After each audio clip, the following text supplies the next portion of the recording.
Welcome back to a panel that now takes a deeper dive into the career outcomes of the Masters in Business Analytics. But for all of the viewers from around the world that were with us in the previous panel, or if in fact you're watching this in the weeks and the months that follow on the different Poets and Quants channel, there was a statement in that previous panel that talked about the sort of career success that graduates of the MSBA are enjoying. It was a very memorable figure. It was 100% graduates all finding great jobs year after year after year. Now, what's the magic that helps to achieve that? Of course, talented candidates coming into world-class business schools, but there's an entire support system of career advising to help explore these many opportunities. So that's where we're going next with this panel. And I'm delighted to be joined by Hamsi Shankar. Hamsi is the Program Director of the Masters of Business Analytics and Intelligence at Case Western and Reserve. Also with us, Scott Radcliffe, the MSBA Managing Director at the Goizueta School at Emory, and Katie Mulhern, who is the Director of MS Career Advising, including Business Analytics, of course, among the suite of programs at the Simon School in Rochester. Scott, I'll start with you, if I may, because it was your colleague Alison that explained that the last 3 years, 100% placement. I mean, that all sounds too easy. What do you think is really driving that sort of success? Well, let's see. I started here 3 years ago, so no. So I would say there's, at a high level, a couple of things. I would have to say that the most important one is probably the very personalized nature of how we deliver both the program and the support services. So, it starts with our career management center, our student services director we have in our office. And as it pertains to kind of the program content itself, the students meet with myself and another professor in the first half of the program. It's a 10-month program, September to July. Well, actually starts in the summer. And then I meet with every student at least once every 2 weeks. Now, my personal background is that I spent 25 years in industry at all levels, from a hands-on data scientist to managing quite large teams.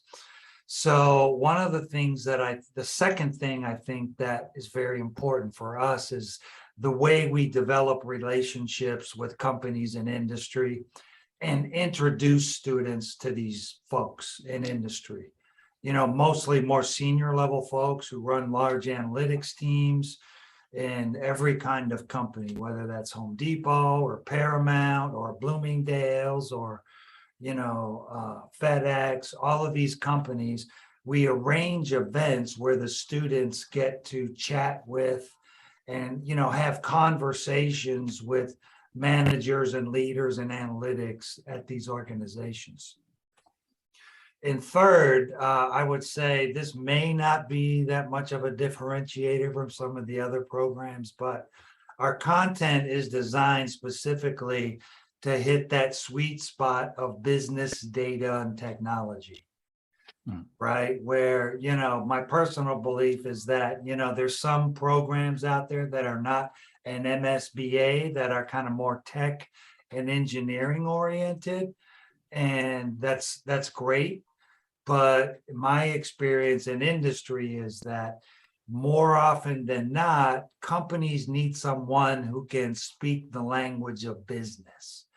Right. And being in the business school, that gives us the opportunity to provide learning experience that not only make them technically competent, but really able, better equipped to drive value in the business right out of the gate. Right. So is that Katie? Yeah. It's a great place to start. And you're describing multiple sweet spots almost.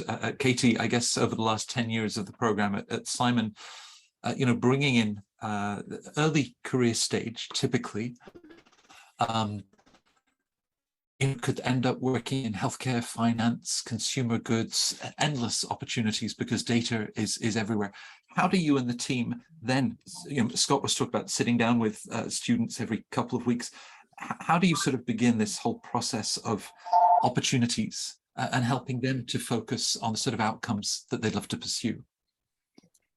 Yeah, so for us at the Simon School, it really starts even before they join their program. So right as you're a candidate and as you're kind of coming in and you've made the decision to join Simon, one of the things that we do is want to understand what areas that you think you might be interested in. So are there core industries that you're specifically aligned to, right? As Scott mentioned, business analytics is a quite broad field. So there are many different types of functional areas that you could go into as well, and everything from location. So collecting that before students actually arrive and step foot on campus, our faculty partners help us with that. And that really sets us up for success as we start to onboard our students. So when we think about the career exploration life cycle, what does that look like and what is your journey going to be, right? The journey that you might face as you pursue a data analyst role in retail might be slightly different if you're pursuing a data science type of role in a CPG industry. So we really want to meet students where they're at and really thinking about it from the entirety of their life cycle that they're going to face. Do they understand what skills are desirable from employers, right? And do they have that listed on all of their materials, from a resume to a cover letter to how they're pitching and presenting themselves to employers, taking them through, right, the fascination of landing the interview and what that looks like, and then getting to the point of I have an offer. And for many of our cases in specialty masters, it's their first time if they're coming from an undergrad program. So really guiding them and coaching them through the various different aspects of the employer life cycle in partnership with our faculty, right? Our faculty are the experts in terms of foundational knowledge, but many of them have also spent time in industry as well and recognize the value of communication and what that means to take data from, yes, I can do this type of, prescriptive modeling, but I know how to communicate that to others that might be technical or non-technical. Right. Perhaps, Hamsi, some of the graduates at Case Western, they're actually stepping into positions that didn't exist 10, 15 years ago. So as viewers are thinking about, graduate management education, next steps, there's the MBA, there are a suite of possible specialized masters. From the career standpoint, what is your sort of insight and guidance, considering the MSBA and the skill sets? What do you think are the benefits that really make this such a hot subject right now? First off, when I was listening to Katie and Scott, it occurred to me that best practices have become widely disseminated to all the universities and colleges because we pretty much do the same thing that they do. I start onboarding students even in the summer after they've accepted. I call them and start talking to them to get their feel for the future. And as you rightly pointed out, a lot of the jobs that are, we have to prepare them for the career of the future as opposed to the career that existed today and the career that existed a few years ago. I'm a graduate of the same program that I'm now guiding. I did my master's in operations research from Case Western Reserve University over 20 years ago. Then I went to work out in industry. I did banking, I did manufacturing, I did consulting. So I know the kind of jobs that are out there, and I can see that the jobs evolved, the kind of jobs that were open to us when we went out to look for jobs. They were plentiful even then. And now, they have multiplied. A lot of what's happening now is, plugging into AI, machine learning, and predictive modeling. We had those tools before, but they're just becoming so much more finessed that the actual model building, the actual statement of the problem is taking less time, and more time is being devoted to how it can be applicable in an industry setting. So when I did my master's in operations research, the program I learned was C++. Now people are not learning C++, they are learning Python and R and things like that. So this is an industry and a discipline that is evolving almost on a daily basis. And the challenge for the faculty and for people like us is to keep pace with the change and guide students through a very evolving kind of a situation, as it were. And earlier on, we used to have business analysts and data analysts. Now we have much and more refined and specialized job descriptions, even within the business analysis field, the data analysis field, the data science field is becoming more and more narrowly focused and more specialized. And we have to equip our students with the tools to be able to tackle a wide range of jobs and be able to go into different industries. A lot of them, when they come in, they're not really sure what exactly they want to do, because I think you'll talk about it at a later stage, but when you're looking at the difference between an MBA student, MBA aspirant, and an MS specialized program student, typically these people are younger. The people who come into the specialized master's programs are younger. They are typically just out of grad school, and they have more of a quantitative approach than a person who's aspiring to do an MBA. So they actually need more guidance and more direction, if you will. And one of the things we do at Case Western, which I think is a big differentiator, is that we have a mentor program where we match every student with a mentor from industry almost on the day that they join. And the mentor and the mentee kind of track each other through the whole program, and until they graduate, they are together. And the mentee gets a lot of advice from the mentor, gets to visit the company that the mentor is working in. So there's a lot of guidance, not just from the professors and people like me to tell the students how to fashion their careers, but they're also getting the same advice from mentors and people in the industry on an ongoing basis. And I think that's one thing that helps them to develop into a good professional pretty early on in their career.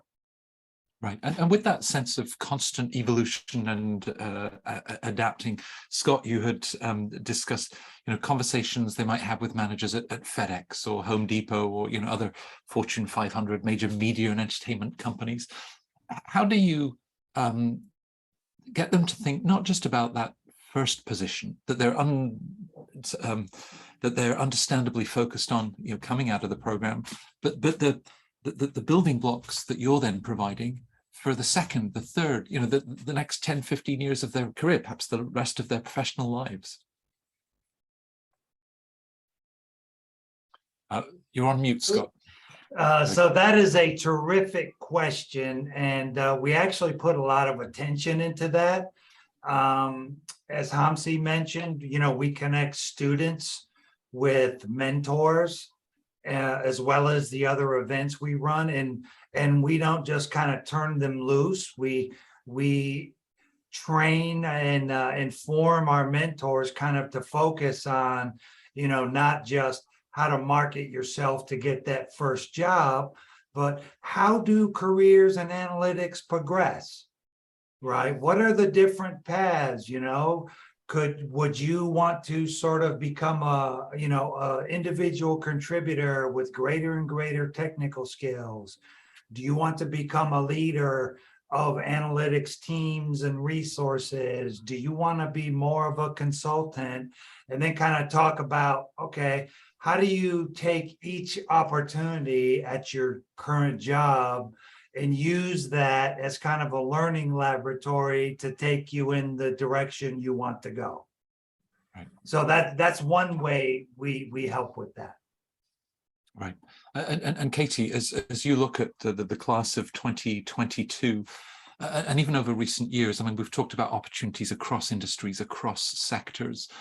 Do you see any industries in particular where their appetite for Simon graduates, or as you think about the next 3 to 5 years, or is there an inherent adaptability and Simon graduates will be able to then, pursue changing market demand?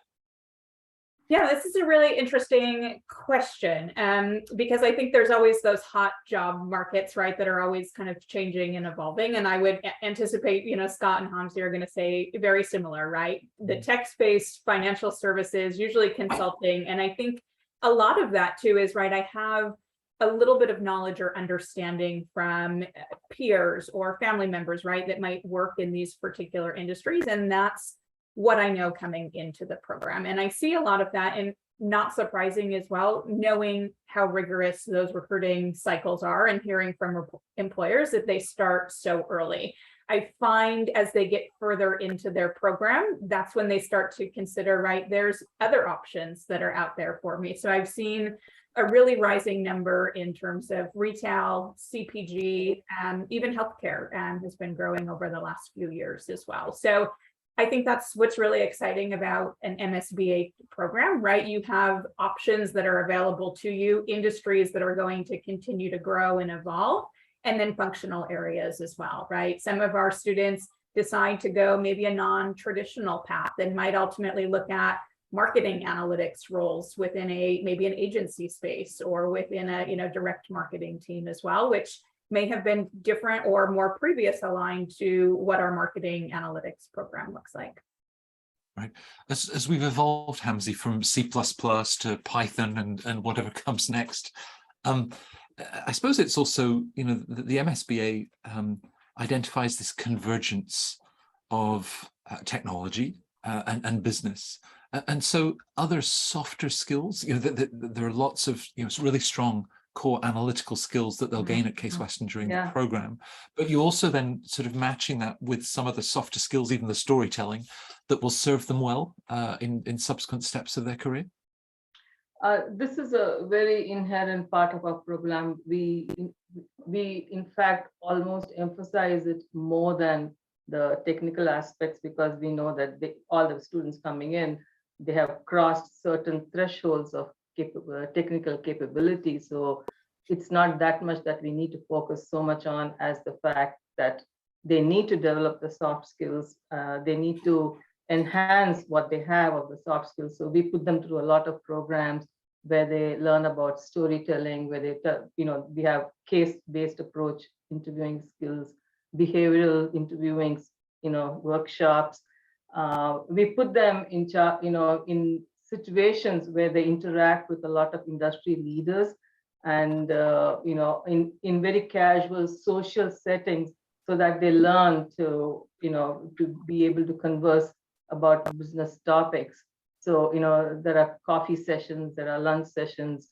We take them out on treks to various industries, various companies. So that is very much emphasized, and I'm training my students every step of the way to become a more skilled participant in the social sphere. So, as the others also mentioned, we spend a lot of time on a one-on-one basis with students. And one of the things that I'm, coaching them and refining their approach is, how will you look at a business situation from a business point of view? And how can you, add value as someone who not only has the technical skills, but also has the ability to communicate. Communication is very important. And we have a lot of international students, so it becomes all the more important to prepare them for this kind of a ability to communicate at all levels and across disciplines, not just your sphere, but when you interact with people from different functional areas, how does your communication skill play out? So there's a lot of training that goes into that, and that's very ongoing. And as I said before, it's probably a more important part of preparing them for the workforce than even giving them the technical tools, which they will pick up. They do pick that up. Yeah. Right. And your colleague Alison Scott was describing at Goizueta within the intensity of the 10-month program and everything that you're all packing into the MSBA. There's still this capstone that's sort of an experiential learning process. How important is that then to be able to apply the skills that they're learning in the Goizueta classroom and really see it in an industrial professional setting? Go ahead.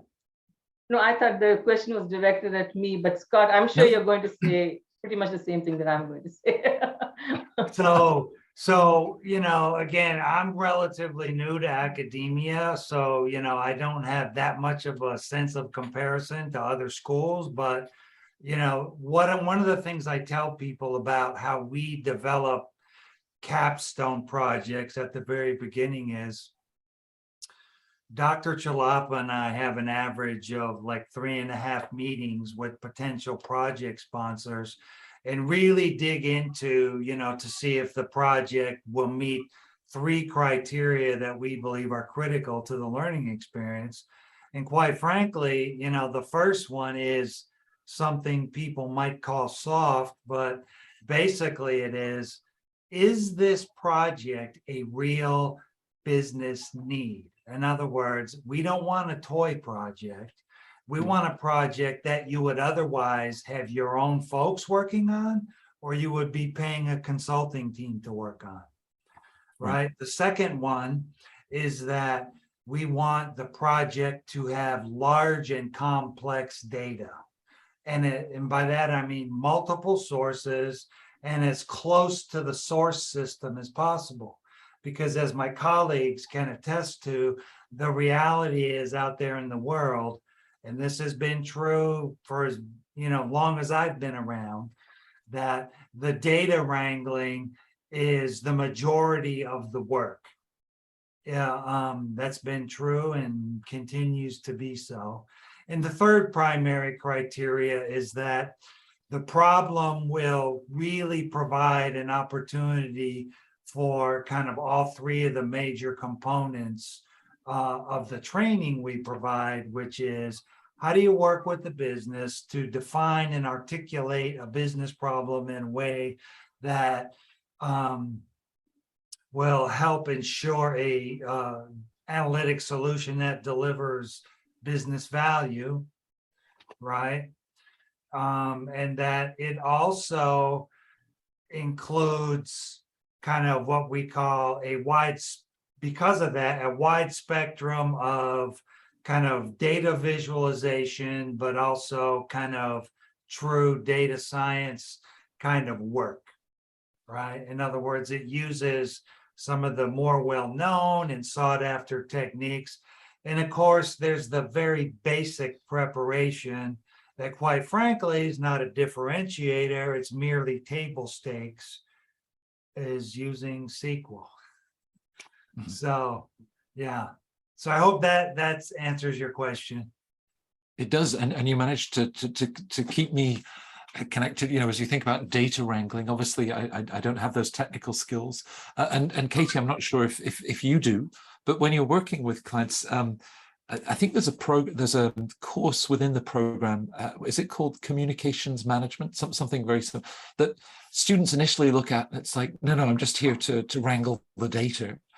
And they're reluctant to take the course, but when they reach the end of the program, it proves. Now, tell me about that program and perhaps how it fits into both the personal and the professional development that all of your students are going through, and how that's supporting them.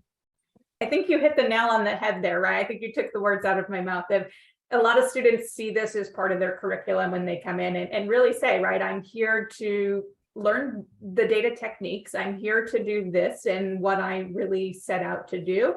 I don't understand how this course plays a role, right? And when I check in with students, beginning of advising, or, what are you looking forward to in the next week? The resounding theme that comes out of it is the communications class. So I think it also provides a little bit of kind of relief from some of the hard technical skills that they're learning, but they really understand now the practical application of it. So it is an entire semester long. So as opposed to 2 mini-mesters, it's combined. So they're in that class during their first exposure to Simon. They'll be in it through December. And they go through in small groups a variety of different styles of presentation. So everything from solo presentation of here's how I would pitch and I would share my value proposition to an employer, to getting a data set and doing a PowerPoint or Tableau visualization with a team and understanding some of those elements. So it's the real first exposure to some of their initial coursework, but I just see it really blossom as they enter kind of that home stretch of their curriculum when they're tying together all the uses of data and really going into that intersection of where business analytics plays. Right. And so as Hamsi, as we go from Scott's reference to SQL, or Katie talked about PowerPoint and the journey between those two, are recruiters then relying on Case Western to provide those skills? Are there any pre-MSBA skills that you feel are really invaluable before coming into the program that will also then help to decide outcomes as they graduate? Well, we do have some math prerequisites. We want them to have 2 semesters of calculus and 1 semester of linear algebra at the college level before they come. So that's all our students have that background. So they come in with that level of, and most of them already know SQL and all that. So we kind of presuppose a certain level of technical capability for our students who come in. And then beyond that, of course, we are putting them through, we're not saying that they should already have mastery of some of the programming languages that we will be introducing them to.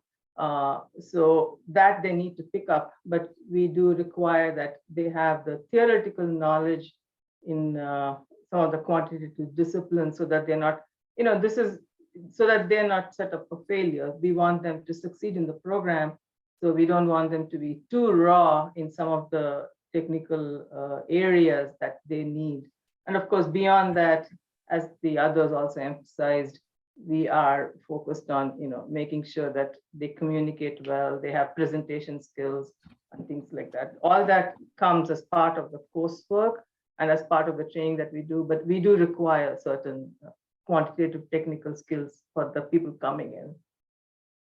And as Hamsi, as they're managing massive data sets, as Scott was describing, that have real business implication, do recruiters also then sort of say, we love their grit and determination, or just their curiosity to keep digging to be able to find these correlations? Do they ever sort of emphasize those sort of characteristics to you?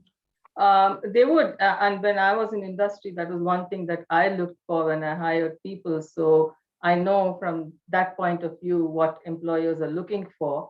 So, the projects we give them, the internships that we expose them to, and we also have a fellowship program where we collaborate with companies to have, some through the semester, a program where they can work with their industry partners to solve business problems. So everywhere the challenge is to make them think, ask questions, be intellectually curious. These are all traits that even as we put them through the coursework, we are trying to make sure that they develop these skills. So everything that we do is designed to make sure that they're not just doing, like homework and giving it back. A lot of the projects we give them are indeed designed to make them think, beyond the boundaries, think outside the box, have intellectual curiosity. So this is an essential part of the different kinds of projects that we do give them. Right. And Scott, as you and colleagues are assessing potential capstone projects on those 3 criterion, both the feedback you then get from those companies and the students they've had to work with, and then more broadly, recruiters that are contributing to this 100% placement rate, are there characteristics that they come back to you and say, Scott, this is what we love about your Goizueta graduates? Yeah, so that's a great question. And so, again, it's kind of back to what people may call soft. I kind of think of them as medium between hard and soft skills. But I think some of the feedback we get is related to kind of through the capstone project, as well as we have a course that runs through the year where we teach a structured problem solving method that includes how do you write a problem statement and feed that back to your business stakeholders so that you're on the same page. Like, are we solving the right problem? We go through an exercise of teaching them how to write a statement of work, right? Just like a consulting firm would, to say, this is what we're going to do and how long it's going to take. Again, kind of real world experiences, so that the students have this kind of socialization and some basic skills, not just how to make a presentation or how to wrangle data, but practically, how do you run a project to ensure alignment with the business? Right. Katie, with your role with MS Career Advising, I'm just thinking that we're in this, we're in a hot job market in the US at the moment, and data science, these business analytics programs with the placement rates. So some viewers might be saying, right, that's it, I'll just go where those, the opportunities are, and yet it won't be the right course for everyone. And Hamsi and Scott have talked about, other core skills, technical skills that would be relevant. So any advice to viewers in terms of, don't be dazzled by just the outcomes as you think about your background, your skill sets, and finding the right specialized masters for you. Biz analytics might be the right place, but there are other options too. How would you encourage them to reflect on what might work best for each individual? I'm a big fan of, pros and cons, advantages, disadvantages, and looking introspectively, right, at your current skills or your gaps, and thinking about any program, whether it's specialty masters or an MBA, asking yourself some of those tough questions, right? What are you hoping to get out of this program that you couldn't gain elsewhere, right? Is it a hard technical skill? Are you looking to upskill yourself in Python to get to this particular type of role in the future? Are you looking to make a shift from what your background is and maybe you're brand new to analytics? So I think there's kind of some of that just in terms of role. I think as you evaluate business goals, right, each of the communities are probably a little bit different in terms of demographics that they have or what their alumni population looks like. I know that that's also very important to students as opposed to just the traditional career outcomes that come as part of the program. So asking yourself some tough questions and talking to a lot of folks to evaluate options and alternatives and really see, is this where I see myself going? And what is this going to yield me 5, 10, 15 years down the road? Right. And on a personal level, Hamsi, you're in 10 months, this intensity and those technical skills, some of the medium skills that Scott was also describing. When you talk with graduating students, do they also then reflect on perhaps what the program has brought them at a personal level in terms of greater confidence or decision making? How do they reflect on that personal growth as well as the professional growth? In terms of what they get out of the program, they're very energized by the skill sets that they develop for the most part. By way of disclosure, I joined this job in February, so I've not had February of this year, so I've not had multiple iterations of students come and talk to me about that. I've had one graduating class, and and then I look back to me as a graduate student, and then what I felt at the end. When you enter, you are pretty raw and uninitiated in the ways of the world, and when you go out, you have not only developed skills, but you've also developed a lot of personal, the interpersonal and social skills that you talked about. You develop that along the way by interacting with the faculty, with other students, with a lot of industry leaders. So it is a journey that gives them a lot along the way. And when they graduate, you can, to the extent that they do share their feelings with us, we can make out that they have grown along multiple dimensions. And that's something that I definitely find for a program that is very technical and analytics oriented, their personal growth is rather remarkable. So I've had some of our industry partners come and say, you should first take a video of them when they first join the program, and then show industry partners a video of them when they graduate, and they will see the difference. So that was one technique that he taught me. He told me that I should employ to sell my students to prospective employers. Right, sort of the then and the now and the accomplishment. I mean, Scott, with the current job market, the undergrads of the classes of 2021 and certainly the class of 2022 have come into a very strong job market. And whether, you know, looking at jobs with the banks or the big four or Fortune 500 companies, so they might say, you know, heading back to business school, why? You know, why would I go back at the moment when there are all these opportunities? So how do you get them to think about not just perhaps this year, and who knows where the economy is about to go in the next 6 months? Yeah. How do you get them to think about, you know, there's a longer term game at play here? Yeah, so, you know, kind of the way I think about it, and, you know, the panel here has already mentioned it previously, right? That approach where, hey, I'm going to go and I can go get a job right away and make X amount of money, that's great, right? But if you want to design a career that involves in some way business analytics as a profession, these kinds of programs are, in my opinion, the way to start that career on the best possible foot. For example, you know, when I was just coming out of school, there were not programs like this. And I can see in my students, there are things that took me, in some cases, 5-10 years to learn about being effective as an analytics practitioner in business. And with these programs like ours, you know, you come right out of school ready to hit the ground running, right? But again, it boils down to what is it you want to be one day, right? And if it's somebody who's driving business value through data and quantitative applications, this is the place to be. Right.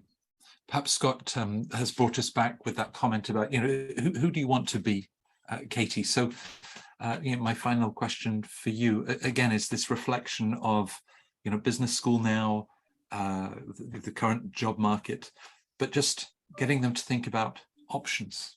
And you know, the MSBA is going to give them a whole bunch of options, right?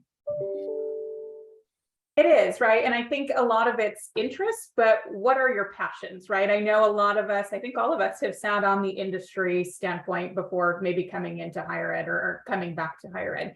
And, you know, when you're not happy in your role or not enjoying, it makes for a really long workday, and right, a really long kind of what you're driving towards as a strategy. So I say, right, yes, there's things that the markets demands, right? And we're always going to be willing to and able to supply them with that based off of who's coming out of the programs.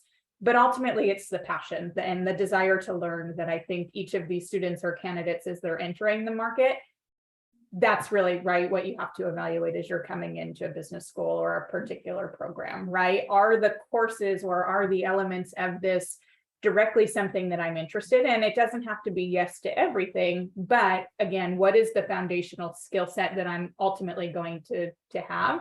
And how is that the total picture of what an employer is looking for now and in the future, long term? Right, right.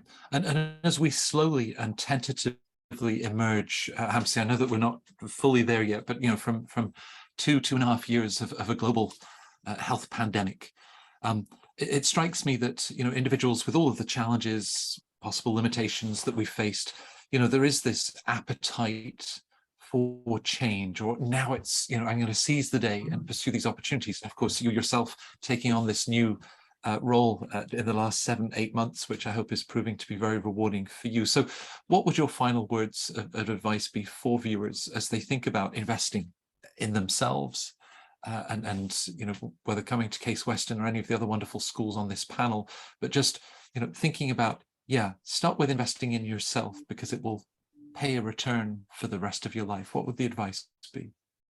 The value add from my point of view is pretty obvious. You know, there is a big jump in your earning power if you would just go and get this graduate degree. I think that's quite evident. And, you know, it grows you in so many different ways. However great your undergrad program is, you get that you get those stretch projects and the breaking of boundaries in a graduate program that I think is far higher than the level of challenge that you get in even the best undergrad programs.